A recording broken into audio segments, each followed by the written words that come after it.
nakuha kung buhay pa. Ayan.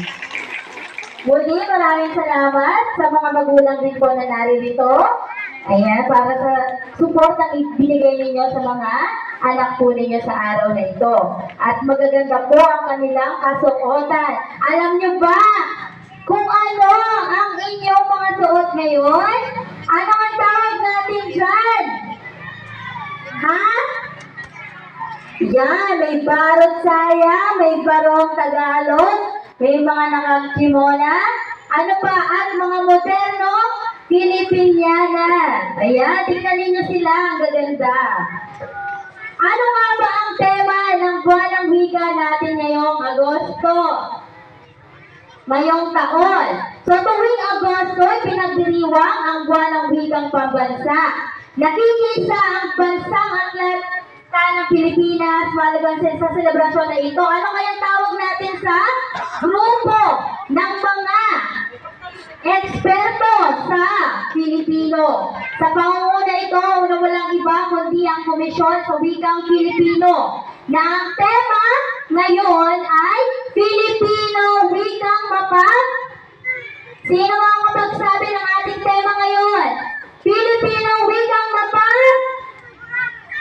Ala, hindi nagbabasa sa ating ipinaskill dyan sa board. Ayan. Ulitin ko, ano ang tema ng ating buwan ng wika? Filipino Wikang Mapag? Mapag pala? Ayan. So, ano ang ibig sabihin nito? Binibigyang tingkad nito ang wikang Filipino bilang instrumentong nagpapalaya. Ang pagdiriwang ay nakatugon sa proklamasyon bilang 1041 Series 1997 na nagpapayag ng taunang pagdiriwang tuwing Agosto, ikauna ng Agosto hanggang ika-31 bilang buwan ng wikang pambansa at naglalayo na maiangat ang kamalayan ng mamamayang Pilipino ukol sa wika at kasaysayan nito. Dahil mga bata, kung wala ang wikang Filipino, tayo po ba ay magkakaintindihan? May nagsasalitang, hello. Okay pa ba kayo dyan? Ayan, halimbawa, may mga kasama tayong taga-Ilocano. Ayan, mga Batanggenyo, magkakaintindihan ba ang Bicolano at ang Ilocano? Hindi! Pero sa paanong paraan tayo magkakaunawaan? Sa pamamagitan ng ating wika, Filipino. Ayan. So, sino nga ang tinaguri ang ama ng wikang pambansa? Sino ang tinaguri ang ama ng wikang pambansa? O, makinig at mamaya meron tayong question and answer. Ang dating presidente na si Manuel Luis Quezon ang itinuturing na ama ng wikang pambansa. Ngayong buwan ng Agosto din ipinagdiriwang ang anibersaryo ng kanyang kapanganakan at kamatayan. So kailan kaya ipinanganak si Manuel L. Quezon? Sinong nakakaalam? Agosto? Ha? Ikaw ano? Ha? Ikalima? May nagsabing ikalima. Grade 1, grade 2. Sa tingin nyo, kailan ipinanganak si Manuel L. Quezon? Oh, Francis. Agosto 6. O, kulang pa. Sige. Kung nakinig mo, pinanood natin. Noong isang linggo. O, grade 2. Si Manuel L. Quezon ay pinanganak noong Agosto.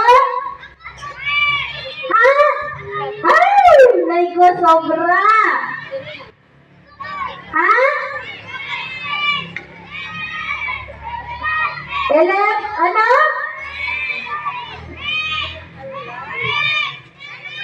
Wala na? Wala makakasagot? Si Manuel L. Quezon ipinanganak noong ikalabing Dito. Ha? 19, ikalabing siyam ng Agosto. 18, 78 sa Baler, Aurora. At namatay noong ikauna ng Agosto, 1944 sa edad na. Anong edad siya namatay? Sa anong edad? 108, grabe. 60.